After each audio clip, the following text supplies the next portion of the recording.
देखिए, इस बार स्थिति समाजवादी पार्टी के लिए बेहद आसान नहीं रहने वाली है। यूं तो ये एमवाई फैक्टर की वजह से गढ़ कहा जाता है समाजवादी पार्टी का, पर इस बार जो स्थिति है वो बेहद कड़ी है। तीनों ही पार्टी, खाली बीजेपी और सपा की बात नहीं, यहाँ गुड्डू जमाली जो बसपा के हैं वो भी एक कड़ी टक्कर इस बार दे सकते हैं, क्योंकि उनके पास अच्छा खासा मुस्लिम समुदाय का वोट है। तो वहीं धर्मेंद्र यादव जो चचेरे भाई अखिलेश यादव के हैं, उनका मानना है कि आजमगढ़ उनके साथ ही जा रहा है। तो वहीं निरहुआ ने जिस तरह से कैंपेनिंग करी है, उनके साथ भी अच्छी खासी भीड़ दिखी है। और जो विधानसभा चुनाव में जो मायावती का वोट, जो दलित वोट था, वो कहां जाएगा वो देखने वाला होगा। पर तस्वीरें मैं इस वक्त आपको यहां पर दिखा रहा हूं किस तरह से ट्रिपल लेयर्ड सिक्योरिटी यहां पर करी गई है, जहां पर इस वक्त काउंटिंग चल रही है। ये प्रवेश द्वार है मतगणना अभिकर्ता का और लोकसभा उपनिर्वाचन का ये क्षेत्र है, और यहीं पर अंदर काउंटिंग चल रही है। हालांकि कुछ देर पहले यहां धर्मेंद्र यादव की पुलिस वालों से कहा सुनी भी हुई है। उनका आरोप यह था कि उनको अंदर जाने नहीं दिया गया है, पर हालांकि एसएसपी का कहना है कि बातें अब कुछ कहा सुनी नहीं हुई है और बातचीत के बाद धर्मेंद्र यादव को अंदर करा गया है।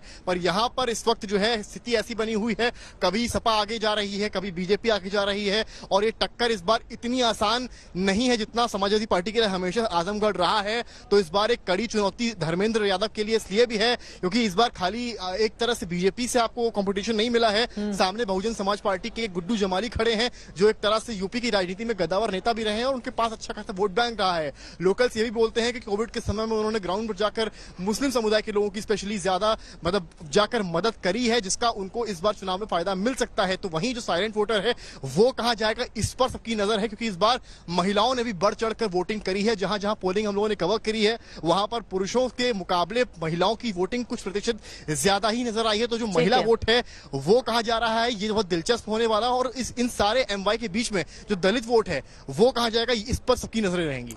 ये महत्वपूर्ण है अपने आप में जो जानकारी आप दे रहे हैं। बीएसपी और समाजवादी पार्टी, देखिए, अगर 1989 के बाद की स्थिति को अगर हम देखें आजमगढ़ में, तो सिर्फ 2009 एक ऐसा वक्त आया जब रमाकांत यादव के तौर पर भारतीय जनता पार्टी ने वहां पर जीत हासिल की, वरना समाजवादी पार्टी या फिर बीएसपी के हिस्से ही आजमगढ़ की सीट जाती रही है। लेकिन धर्मेंद्र यादव की पुलिस वालों से कहासुनी हो गई है, इस बारे में क्या जानकारी देंगे आप समर्थ? क्या वजह रही?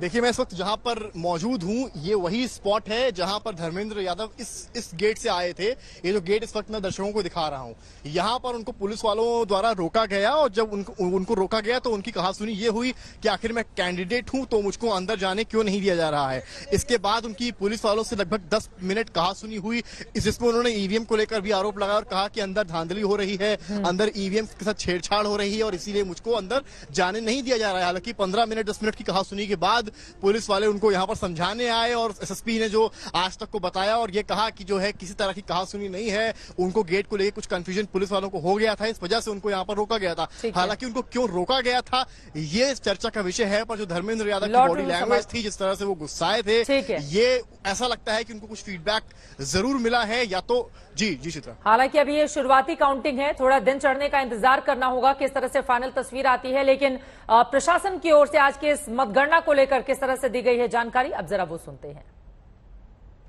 यहाँ पर जो हुआ है, धर्मेंद्र यादव का आरोप था कि उनको अंदर नहीं जाने दिया, गलत आरोप है, गलत आरोप है। धर्मेंद्र जी अंदर हैं, चेकिंग, प्रॉपर चेकिंग तो होगी ही, मोबाइल वगैरह नहीं जाने दिया जाता। तो यहाँ पर क्या हो गया था? उन्होंने कहा कि कुछ नहीं, वो चाहे जो है उनका विचार है, लेकिन नहीं, उनके पास आइडेंटिटी कार्ड है प्रत्याशी का, उससे वो जा सकते हैं। नहीं तो उन्होंने क्या कुछ पास का इशू हुआ था कि वो नहीं, कोई इशू नहीं हुआ। क्यों गया उनको यहाँ पे? चेकिंग होती है भाई, चेकिंग। उन्होंने आरोप लगाया ईवीएम को लेकर। नहीं, ईवीएम का गलत है, उनके एजेंट वहाँ पे उन्होंने अपना खुलवाया है। अच्छा, एजेंट से उनके वहाँ एजेंट, प्रॉपर एजेंट दस्तखत किए तब खुला है, वो गलत है। स्वतंत्र देव सिंह भी अभी इधर ही रास्ते से आए थे। हाँ, तो वो तो इधर से जा सकते हैं, इधर को नहीं अलाउड। इधर नहीं अलाउड, तो यहाँ पे किसी को कैंडिडेट को अलाउड नहीं है, केवल कैंडिडेट को अलाउड है, कैंडिडेट के एजेंट को अलाउड। तो फिर कैंडिडेट फिर वो तो वापस तो वहीं चले गए, धर्मेंद्र भी और स्वतंत्र देव भी। नहीं, तो इधर गए हैं, कोई दिक्कत नहीं। तो प्रशासन की पूरी तैयारी है ताकि पूरी निष्पक्ष तरीके से जो मतगणना हो रही है उसके बारे में लोगों तक भी जानकारी दी जाए। धर्मेंद्र यादव हालांकि इसको लेकर शुरुआती तौर पर ही निशाना साधते हुए समाजवादी पार्टी की जो प्रत्याशी हैं, लेकिन इन सबके बीच आसिम रजा रामपुर से समाजवादी पार्टी के उम्मीदवार, उनकी ओर से आज के इस काउंटिंग को लेकर क्या कुछ कहा गया है, उनसे बातचीत की है हमारे संवाददाता ने, सुनिए।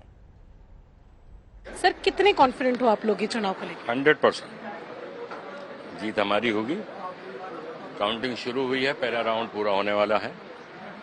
यहाँ आजम खान साहब की 40-42 साल की राजनीति है, उनके काम हैं, लोगों से उनका संबंध है, मोहब्बतें हैं। विकास और गांधीवादी विचारधारा ये आजम खां का मिशन रहा है। जीत होगी। सर वोटर टर्नआउट बहुत लो था, बहुत कम लोग वोट डालने आए। हमने देखा कि आजम खान जी ने भी बहुत सारे ऐसे आरोप लगाए कि उनके लोगों को रोका गया, पीटा गया, तो कहीं ना कहीं एक कॉन्फिडेंस की कमी दिख रही थी लोगों को, ऐसा कहना क्या है? ना, लोगों में बहुत जोश था और वोट डालने लोग घरों से निकले, लेकिन पुलिस ने मतदान केंद्र तक पहुंचने नहीं दिया, रास्ते में से मार के भगा दिया। तो क्या ये लगता है आप लोगों के खिलाफ जा सकता है? क्या चीज? ये आप जो लोगों को रोका गया, आप जो आएंगे? चुनाव तो हमारे खिलाफ नहीं जाएगा, इंशाल्लाह चुनाव जीतेंगे। ये जरूर है मतदान कम हुआ है तो जीत उसी हिसाब से होगी, लेकिन जिसने भी वोट दिया है दिया समाजवादी को।